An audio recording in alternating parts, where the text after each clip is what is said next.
people want to hear unique perspectives and POVs. So it does force people to share their thoughts versus maybe what their company thinks or what their job title that they have should think. True. Do you know what I mean? 100%. And I think that makes, to me, a podcast special. Is like when I can hear like honest and true perspectives. I might not always agree with them, but I like hearing something that's not run of the mill.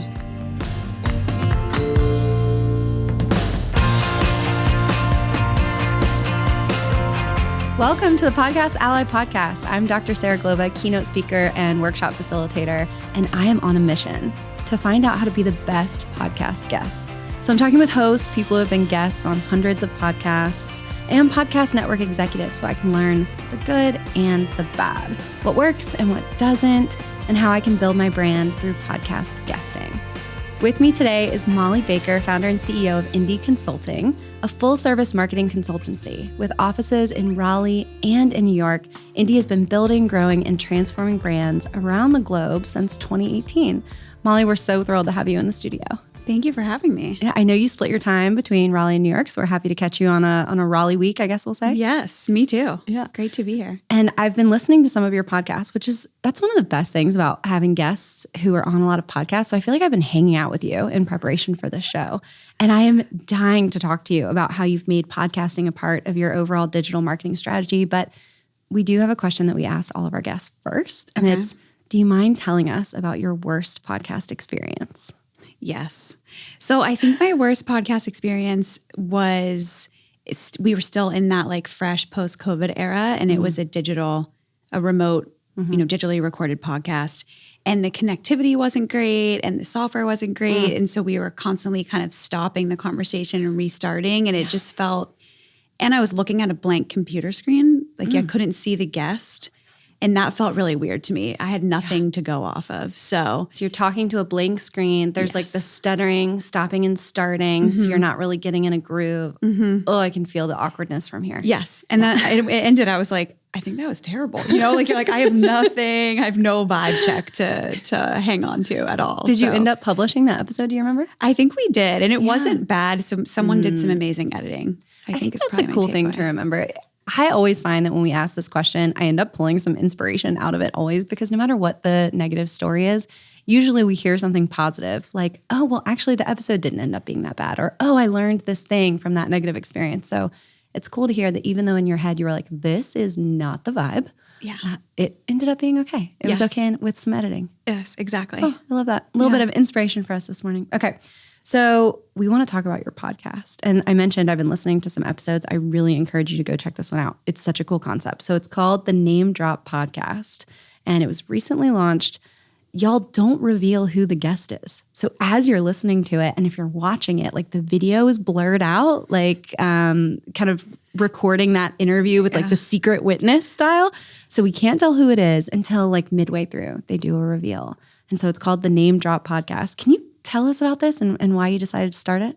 Yeah. So the podcast was born from a, I think, funny story.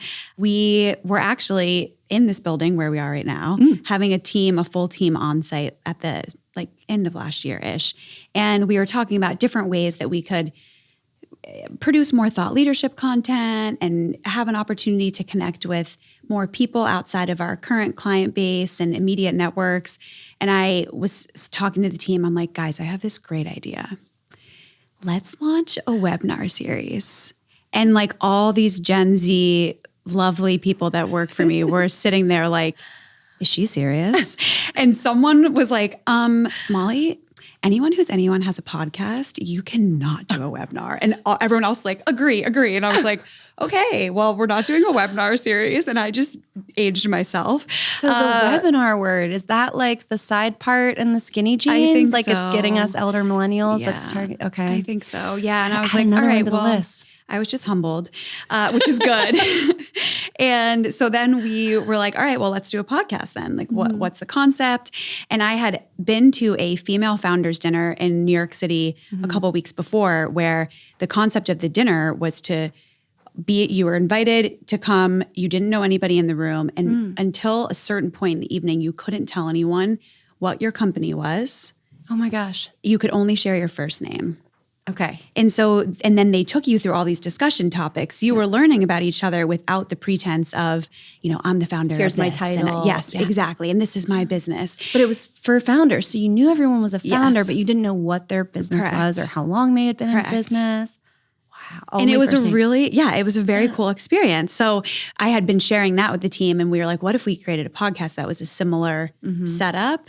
And then it kind of went from there. So it was a cool journey to get there. Well, it really works. And I think one of my favorite things about listening to the episode is when you ask people to introduce themselves without giving anything away. Yeah. And I think what ends up happening as the listener is when I'm hearing your guests without that background, they end up kind of generalizing what's happened to them or to the startups that they're working on, which makes it more relevant for the whole audience. So it does this magic that because they have to take out the details that would identify them, their story kind of ends up being your story as you're listening, which is magic in podcast world. Well, thank you. It's been fun so far. I've really enjoyed listening to it. And I love thinking about somebody who has such a background in this idea of transforming brands that your team told you anyone who's anyone. I love this. Anyone who's anyone has a podcast, they told you. So this is a big part of your branding right now for Indie? Yes. Yeah. Can you tell us a little bit about why and what goes into that? What you're hoping to get out of podcasting? Yeah. So I think for us, like I mentioned before, we're really looking for different ways to increase the types of content that we were putting out as a brand. We have Instagram, we're on LinkedIn, but they just lack the depth, I think, that you are able to get through a podcast. And one of our core values as a business is to really put a priority on client services and connecting with people and leading with empathy. So what better way to exercise those values than through launching a podcast that is aimed at doing that, of like really having a deeper conversation with someone that's not just like, oh, here you can be on our Instagram story. Right. So I think it is an interesting engagement tactic, and also just helps us diversify the types of content that we're putting out and the conversations that we're a part of and are having. So that was the goal, and in hopes to just connect and reach a different network. Okay, so I'm taking away 3 really cool things from this. There was so much to what you just shared. One is this idea of types of content. So if you're thinking about for your brand, what kind of content you're putting out there, you mentioned y'all have Instagram, you do other things, but there was a specific reason that you thought about podcasting. And so it's thinking about, okay, there's lots of different types of content out there. Can I align the kind of content that I'm putting out with what my business goals and my values are? And so you hint at that with number 2, this idea of depth.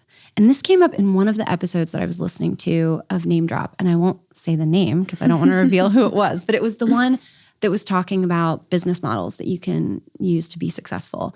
And the woman who was on mentioned that the time of like a one shot, an influencer shows your product and your product goes viral and everybody buys it, that's over, that it's about depth now, and that people need to continue hearing from you and hear a deeper message. Totally. And that really resonated with me in what we talk about with podcasting. So what I'm hearing from you is, as you were evaluating the different kinds of content you were putting out there, you wanted to focus on one that provided depth. And whether it was a webinar series or a podcast, it was this idea of bringing people in, which gets us to this third thing, which is relationships. You mentioned relationships a couple times. And so this idea of bringing people on and interviewing them and kind of hearing their stories.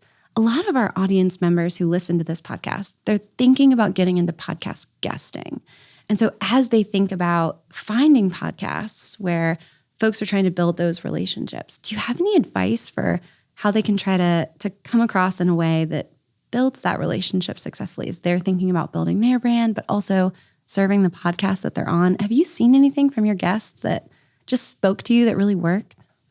That's a great question. I think in the simplest way, I think you can tell when people prepare for the podcast itself and have listened to an episode or 2 before and kind of know what they're getting themselves into. So I think that shouldn't be undervalued. And I think when answering maybe some of the questions, people want to hear unique perspectives and POVs. So you mentioned something interesting before about, not revealing themselves in the first half. It does force people to share their thoughts versus maybe what their company thinks or what their job title that they have should think. True. Do you know what I mean? 100%. And I think that makes, to me, a podcast special is like when I can hear like honest and true perspectives. I might not always agree with them, but I like hearing something that's not run of the mill. Yeah, maybe not the traditional slogan that their company would use or kind of the standard answer that someone from their job title would typically use. They have to come up with something else. Yes. We've had a couple other folks on this podcast talk about the importance of stories. And I'm thinking of a couple guests who encouraged our listeners to try and think ahead of time about the stories that they want to share from their brand perspective. I wonder if you have any thoughts on that as someone who has worked with all these transforming brands. Do you find it helpful to think ahead of time about the kind of stories that you might share or to be on the lookout for stories in day-to-day life? Absolutely. Yeah. I think it's so important.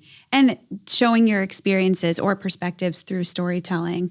I think we've had a couple guests who have done such an awesome job at that, where you're like, oh, they definitely kind of thought through this and just brought engaging storylines into the conversation. And that I think is, I agree 100%, really helpful. Yeah. I think it's neat to think or to know that doesn't happen by accident. I think we get a lot of folks who are thinking about podcast guesting and they're like, oh, I don't know, I'm not a natural. I can't just come up with stories on the fly. It's like, well, guess what? They didn't either. Right. They thought about this. Yes. They sat down and thought about the stories that they wanted to tell and what they wanted to highlight from their brand, maybe. Yes. Yeah. For sure. So I think that's helpful because that's something any of us can do. Yes. Yeah. Another question I wanted to ask you was about repurposing content. So you talked a little bit about types of content.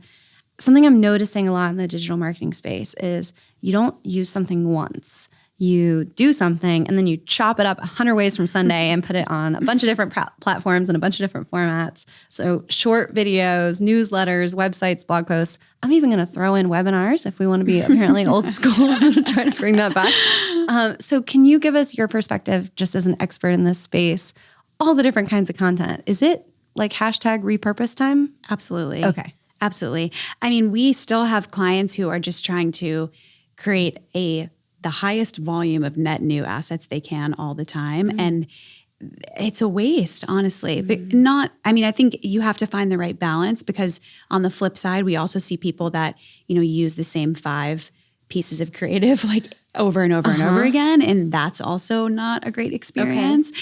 So I think we're really lucky though to be living in this time that we're in now where you can use tools like Opus AI and take a base or foundational asset and then get multiple iterations, cuts, different caption overlays that are in different colors, and find different ways just to sweat that one asset 10 different times over in an engaging way. Yeah. So using these tools to think about how to chop that up. And I love the way that you started your answer. It's like a continuum. We don't want to be, you said, the clients who are focused on the highest volume of net new assets, AKA just like churning stuff out. They are constantly making, and they're not repurposing. So that's at one end of the spectrum. But then at the other end of the spectrum, you mentioned the clients who might be using like the same thing again and again and again. And so we're only seeing that. And so if that's the spectrum, we want to be somewhere maybe in the middle. Yes. And you're highlighting some tools. So are there other tools that come to mind for you? And when I say tool, I think strategies would be helpful too. So other tools or strategies or mindsets that you have to stay in the middle of that continuum to help brands understand how they should be going about repurposing or ways that they can do that aren't them, chopping up each video themselves or doing things like that. So I actually had the opportunity to sit down with Chris Chavez earlier this week, who is the host of Sidious Mag podcast. They're a podcast for the running community. They report on track and field events and also just, general high school running and running across the board. And they've built a massive following, and he's built this thing from the ground up. And I was like, I need to pick your brain on how did you do this? The how part. Yes, yeah. And he talked a lot about, we have all these different touch points of bringing people in to be a potential listener. You can find ways to create content so that you can go across all these different touch points without recreating the wheel every single time. So when which hopefully he won't mind me sharing this advice, when they do a recording, they get the transcription. That transcription ends up becoming a blog post.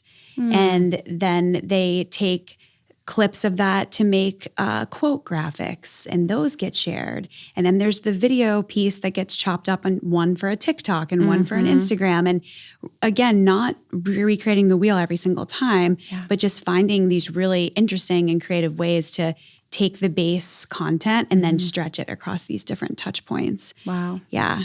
I'm taking away a phrase that I'm hoping makes me cool in the marketing community. You're saying touch points, and that sounds very official to me. Is that a thing? That is a thing. That's a thing. Okay, so I'm imagining that this is a thing of, I've encountered you here, potential listener. Let me try to bring you in here, and all of these funnel back to kind of a main activity. Yes. And so a touch point is a really helpful way of thinking about different ways that you might bring somebody in, a blog post, a TikTok, et cetera, et cetera. And so then from there, I'm assuming I need to be making sure that if I'm doing all those different things, it's really easy for someone to see one of those and then take that next action. Yes. Okay. So if I have a blog, maybe linking to the podcast from there. If I have a quote graphic, making sure the podcast. Okay. Yeah. And just cutting down that journey from TikTok or whatever it may be, from touch point back to podcast, making it as simple as possible. Okay. Because everyone that's consuming does not want to click more than once, basically. So how can you simplify that step? I mean, if you look at your own consumer behavior, if you have to go digging around for a link, you're going to give up, right? You're like, nah, you know what? This is too much work. That's so On true. to the next. And I don't want to think of myself as lazy, but if I see a product that I think I like on Instagram, but then I tap on it and it's not like right there, I give up. I go back. Yeah, you're like, all right, I'm going to keep scrolling Never and so I mind. can see pictures of my friends' kids, like not worth it. I remember way back in the day, we used to do usability studies in grad school, and there was some phrase for that. I don't remember what it was called, but it was about the number of clicks that you had in order to get from one to another. Yeah. And I remember it used to be much higher as a tolerance. I think people would, suffer a couple clicks. Now it needs to be one click. And so that's something I can do for my branding. I'm taking this away from Molly. I'm going to go and check how many clicks it takes for someone. If they see my content, what is one click away? And is it the action that I really want them to be taking? Right. Exactly. Oh, that's good advice. That'll be a good test for me to try later. As we're thinking about this, can I also ask you, I love this question of what's working, but what's not. So we're talking about repurposing content. We've heard some things that are working for you. Is there anything that's like a struggle right now, or that other creators would kind of recognize as like, yeah, that's kind of one of the hard parts. We're working through that too. I think the most top of mind challenge right now is getting our guests to share the podcast. Really? Yes, which I wasn't expecting to be a challenge, to be honest, because I think in most cases you come on and think of that as a pro of going on. Like, this is something I'm going to be able to share with my network and get out into, across my platforms or my brand's platforms. So I think that that's been an interesting hurdle. And I don't know if we were talking through it this week. Like, is it how we're delivering the content for them to share? Is it people don't check their emails? Like, what is it that we should be sending a collab request with every single Instagram story or Instagram post that we put up? So again, how do we simplify that to just make it really easy for people or incentivize them? But that's been something that, not saying that none of our guests have shared, some have, but others have not. And I've been really surprised. I think that's really interesting. Thank you for sharing that. Yeah. But also, what a cool opportunity for our folks who are thinking about podcast guesting. We just had Aki Garrett from Revolt Media on the podcast, and he was talking about this as an opportunity. He said that when you email a potential podcast that you want to be a guest on, something you could highlight is how you plan to share. So talking about how you'll share it with your LinkedIn followers, your Instagram followers, or whatever it is. And that even if you're not at that celebrity status, that a podcast host hearing that is going to be really grateful. And that's what I'm hearing from you as well. Yes, super grateful. So that's a potential difference maker for our folks who are thinking about guesting. Something you can add to the pitch is how you plan on sharing that and how important that would be to you.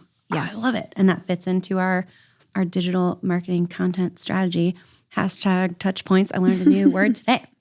One question though, if it's anonymous, like, can they share it? Like, because you're hiding on the Name Drop podcast specifically, y'all are hiding like who it is. And so is there a bit of like, well, don't share that it's you? Like, how do you navigate that? So that could be a potential point of of confusion. Yeah. We send an email with all of the content to be shared and say, hey, on anytime after Friday this week, go for it, right? Like there's like a reveal time. Yes, exactly. Because, okay, we get to tease it out a little bit and then it doesn't matter. We'd rather you just share it. And that still hasn't really unlocked it for us fully, I think. So still a challenge. It is. But maybe we need to wait until Friday and just say, okay, you can share this today. Again, instant action, instant gratification versus one click. Come back to this, right? Because maybe people just forget. I know. I definitely forget stuff that's not top of mind. Yes. One of the features, you would think in this tech crazy world that my favorite tool would be like something super advanced or AI. I think the thing I use the most is the snooze feature on Google, like Gmail, where I can be like, can you bring this back to me on Thursday at 9 a.m.? I'll look at it then. I think that's my most used feature. So maybe it is this idea of just getting back in front of people when they need to see it. Yeah. That's probably helpful for us as we're thinking about these touch points, to use my new word again. I would love to ask for your opinion on being a guest on podcasts. Do you encourage your clients to be guests on podcasts? And if so, what are some of the reasons that someone might think about doing that? Absolutely. I think it's a great opportunity. I think a lot of our clients have really interesting experiences and stories and things to share. Interestingly, I have had a couple clients who I've said, we should get you on the podcast. They're like, oh gosh, no, I would be way too nervous to do that. Okay. I know we have some folks who are, I call them my nervous Nellies, folks who are nervous about podcast guesting. They're thinking about it, which is why they're here. That's why they're listening. What are some things that you tell folks who are hesitant about doing it?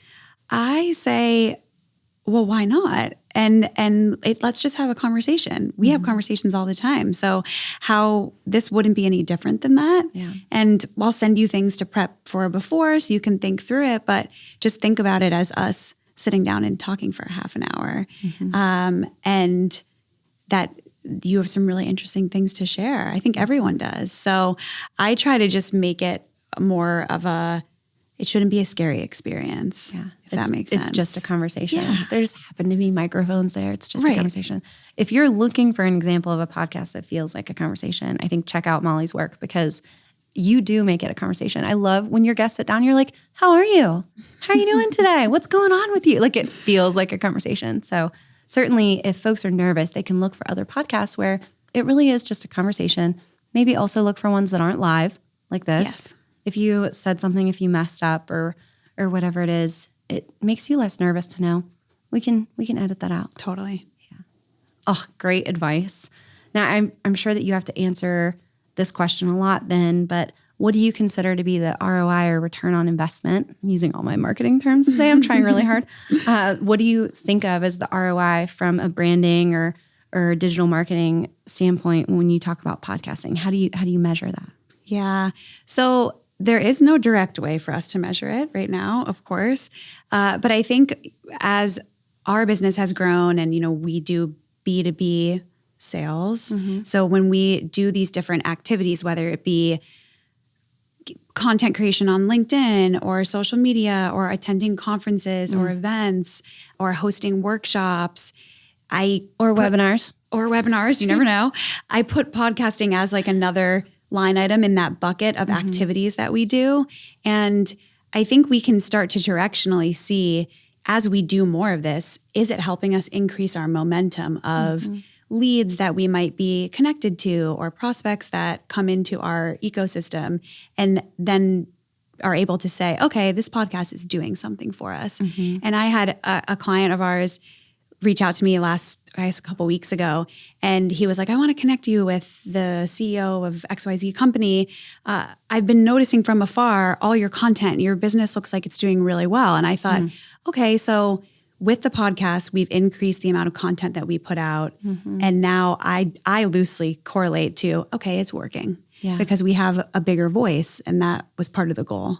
So more to come on the ROI piece, but I think we'll see. We'll see what happens. I find your answer to be really inspiring because I think I hear this question a lot just as somebody who's in the podcast space, and people will ask, like, how do you measure? Or we'll get folks who are starting out podcasts and they say, well, what are your metrics? What are you using to measure if this is successful? And a lot of times it's not the number of listeners, the number of downloads, the number of subscribers. I think those are the easiest numbers to see. And so maybe that's where folks' minds go because those numbers are there. But at the end of the day, it's when you have leads coming in, are they mentioning your content? Right. And so I'm very active on LinkedIn, and I have some posts that do well and some posts that don't do well. I have one that was one of those posts that really didn't do well. It didn't seem like it was getting that far, but it was there feeding the social media train or monster, however you want to think about it.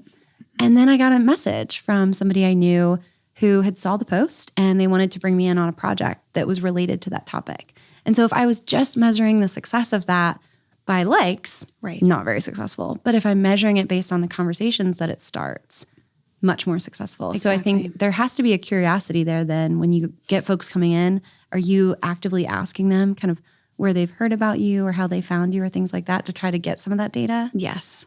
Okay. Yeah. So that's a good note for us to think about too, as we're doing more of this, just being curious and asking folks, so where'd you see my stuff? What brought you in? Okay. Exactly. Great. I love that. All the tips today. So we like to talk about podcasting as a form in general too with all of our guests and just ask, do you have a story or an example you can share with us about how you've seen a podcast be really impactful? So the way we phrase it is, have you seen a podcast, like one episode, change someone's life or change your life? So I think from a one episode perspective, I mean, generally speaking, I think podcasts have changed my life in many ways. Just having the opportunity to learn about so many different things in a way that I have time for because I can listen while I'm doing other things and get exposed to different perspectives has just been awesome as I think about like the pre-podcast days versus now the podcast days.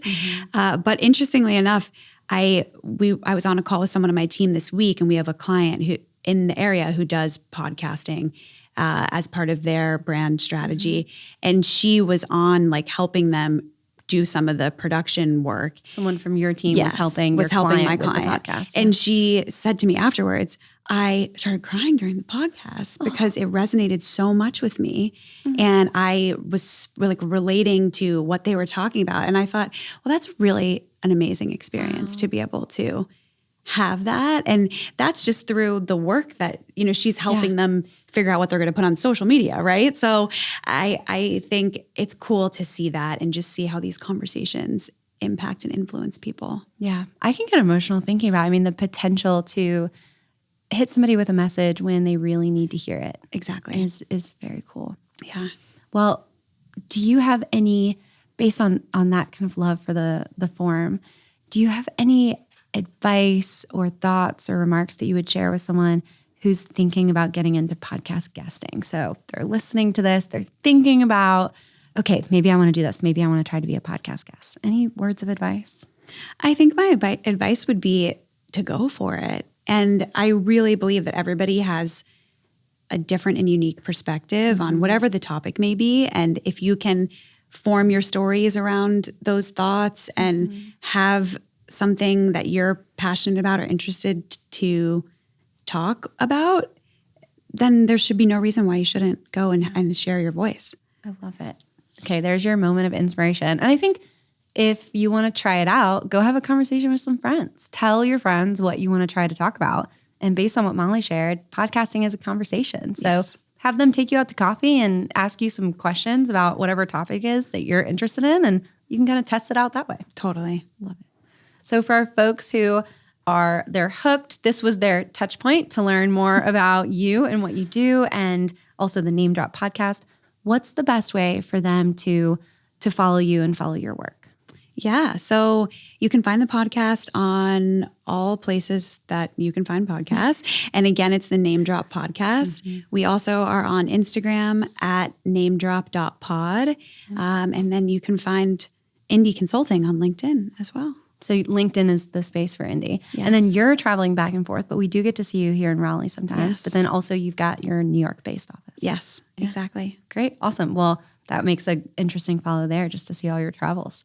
We can't thank you enough for joining us. This has been so helpful. I have learned a ton, not just the new words, but also I think what I'm walking away with is from a digital marketing and a branding perspective, respect for podcast as a form, but this idea of pulling one podcast episode into lots of different forms of content, all the tools that we can use to do that. But then I really loved what you said about the value of relationships and stories and how we can prepare by thinking about our unique perspective. And then your inspiration that you offered, that everybody's got that unique perspective. Everyone's got their story in them. So it's just about figuring out what yours is and then finding a podcast where you can share it. Amazing. Yeah. Thanks so much. Thank you. And thank you for listening or watching this podcast. If this content was helpful for you at all, be sure to follow us on any podcast app, honestly. But you can also find us on YouTube, plus on social media at Podcast Ally. And if you're looking to be a guest on more podcasts to grow your brand, check out the resources at podcastally.com. I'm Dr. Sarah Glova. I'd love for you to follow me on LinkedIn as well. You can find me there or visit sarahglova.com. We'll see you again soon on the Podcast Ally podcast.